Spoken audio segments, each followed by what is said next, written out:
We've actually been having quite lively discussion on the chat, which is very nice. And many thanks to Bernard for having taking up the role to provide many useful answers.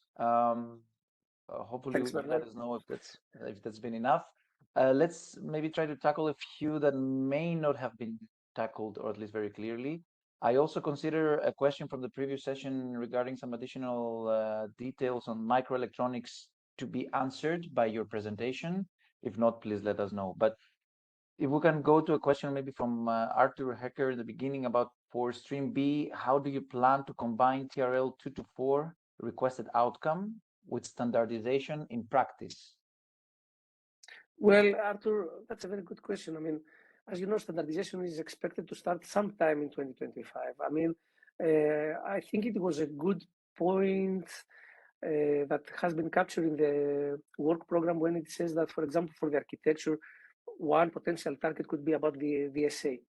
So things are going to progress gradually. These projects, please do not forget that they are going to start in 24. And the proponents should have in mind the time plan of the different standardization organizations and plan when their solutions could be provided as contribution to these standardization bodies. Okay, many things. I think a related question that we touched upon a little bit on the chat, but I think maybe good to also clarify here is whether regarding SDOs, the focus is only on 3GPP or other SDOs such as IEEE, ITUT considered relevant. We have, of course, all these standardization organizations are considered relevant. Let me give you as an example the results from the 5GPP, and we have the pre-standardization working group. It has been monitored that stakeholders from all the projects have been contributing to several standardization organizations, depending always on their focus area. So we have seen contributions to ETSI, we have seen to IETF, so a number of other organizations. Okay, many thanks, Alex. Going through this, there was an interesting question as to where can parties that are interested in working on terminal devices and not just on network issues, which calls would be the most relevant for that? There have been a few mentioned on the chat, but I'm not sure if you could provide an overview. Yes, microelectronics could be one, stream B, strand 5, which is about microelectronics. The other one is in the infrastructure, devices and communication, where there is a dedicated topic. Also, it would be interesting to see even things in stream C, I would say, and even in stream D about devices, depending if, you know, they are providing solutions that are quite innovative and future-looking, or they want to integrate solutions that they have in platforms and large-scale trials. Okay, thank you very much. Another thing we touched upon a little bit, but maybe good to also provide an overview here. There are several questions as to potential other collaborations with organizations outside of Europe. So there have been questions whether there have been plans with Australia or with Brazil, or I'm not sure if you can mention anything about their roles there. Indeed, there are two things. First of all, there was a lot of discussion in the preparation of during the preparation of the work program with which areas we could have some calls, and it have been selected again and again. Three main areas: the United States of America, Japan, and South Korea. Now, there were proposals for other areas like Brazil, China, Canada, India. However, the budget is not unlimited, so we have to pay some specific focus on specific areas. So for 23, it's going to be the States, and for 24, South Korea and Japan. Having said that, there is a project, as Bernard has mentioned in the chat, the SNS ICE project, where one of the key activities that we're going to have, it is a CSA project. We will form even closer relationships and discussions with the other regions, all the other regions. In the past, we have MOUs with all the regions that I have mentioned, including Brazil, if I haven't mentioned this before.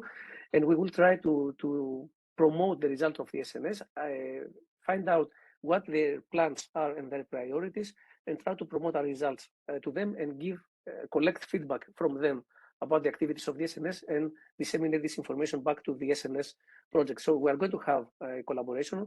We had also several discussions with ATIS, NGA a few weeks ago to see how we can have some further collaboration. So the international collaboration is one of the key activities. Why? Because having global 6G standard is extremely important and one of the key goals of the SNSJU.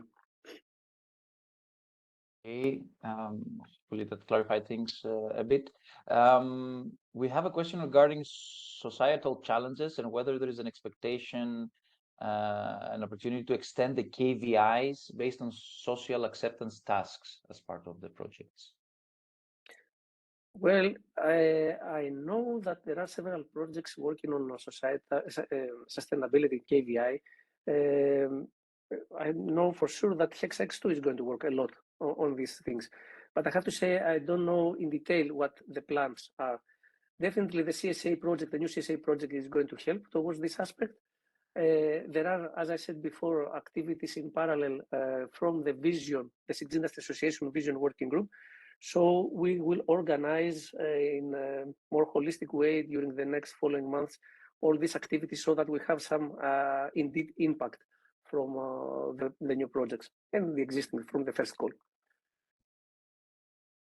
Okay, there's a question regarding a little bit of organizational info and where can colleagues find information about required project length, project start date, or whether there are some requirements for consortium in terms of number of partners or specific number of countries that should be. I think this, no, I wouldn't say about the number of countries, no. Also about the duration, this is something that has been addressed even in the frequently asked questions. The starting day is going to be most likely early 24. The duration is up to the people preparing the proposals to consider. You will see in the results of the first call that we have projects having different duration, depends on their plan. I don't think there is any evaluation criterion about the number of countries, but hopefully Bernard will answer this, in a better way than I do right now in the next presentation. Okay, excellent. Also, let me clarify because there are some people asking some details about something you presented in the slides, also about the small typo that there was there, that this will be, of course, corrected and uploaded as mentioned after the event. Don't worry, you'll find all the information there. The title is, let me just briefly address this one. There's always, always there is a typo in such presentations.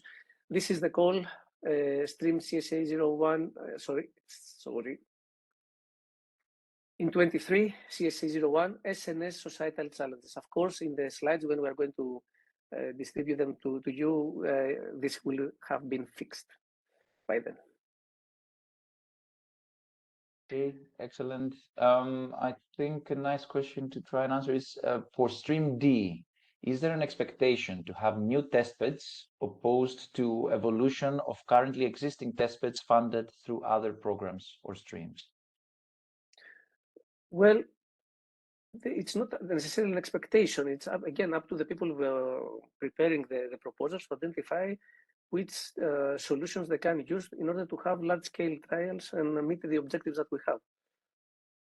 I mean, definitely, at least that's a personal opinion. It makes a lot of sense if we can prove that things that have happened in the past, are being used and are not thrown away, and there is an evolutionary cycle. But always it depends on the proposal and what is promised to deliver. Yeah, excellent. I think a little bit of a specific question, but we can touch upon it, is what would be the correct way for a municipality to apply and whether they need to be part of a larger consortium? I guess they do. Well, I think that the municipality on its own, again, this is a personal opinion, I would find it quite strange to see them working for a 6G research project or innovation project. I would see stakeholders like that as part of larger consortia, for example, in Stream D, as end user trials. This is something that I have seen in the past, but nothing, like having just one municipality applying for funding. Excellent. Thank you, Alex. There is a question about UK partners and what rules apply there, especially with regards to funding. I'm not sure if Bernard is going to touch on this in the next presentation or. You want to take it now, We Alex? have already, I hope so, yes, indeed. And I think that there is also already an answer in the frequently asked question. This is the well-known problem of Brexit, but fingers crossed, this is not going to be an issue for our friends from the UK to participate. Okay. Another question is, could there be a problem for consortiums to have dominant partners that are owned by non-European companies, for example, from China? For this one, I would say that there are specific eligibility criteria. As long as there are companies that have operation in Europe, there is no evaluation criterion about how dominant these partners are in a consortium. That would be, again, my personal opinion and my personal understanding. Feel free from our colleagues from DG Connect and the SNS office to correct me if my understanding is wrong.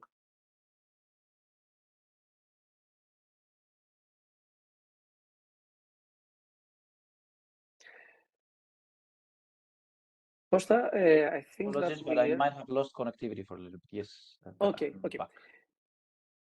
And Okay. Bernard said that he will explain this in the sovereignty context. Now, I don't know if we have any other question. There is a plan for another coffee break before we go to the last presentation for the call conditions. Please, to all participants, if you think that also Bernard, he will explain the UK situation in his presentation. Perfect. So let's see if we can answer all your questions until then. And in the meantime, please have a nice break of 10 minutes. We